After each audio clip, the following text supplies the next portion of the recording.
தலைமலை சஞ்சீவி பெருமாள் கோவில். தலமலை பெருமாள் கோவில் தலைமலை மலையின் உச்சியில் ஒரு தனித்துவமான பாறையில் அமைந்துள்ள ஒரு பழமையான மற்றும் புகழ்பெற்ற பெருமாள் கோவிலாகும். இந்த கோவிலில் ஏறுவது அவ்வளவு சுலபம் கிடையாது. இது ஒரு புகழ்பெற்ற வைணவ கோவில்.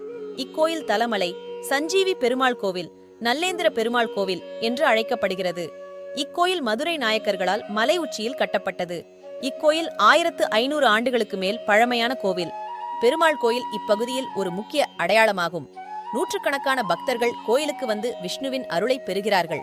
இக்கோயில் காவிரி ஆற்றின் வடக்கிலும், கொல்லிமலைக்கு தெற்கிலும், கொளக்குடி பவித்ரம் மெயின் ரோட்டிற்கு மேற்கேயும், திருச்சி நாமக்கல் மெயின் ரோட்டிற்கு கிழக்கேயும் அமைந்துள்ளது.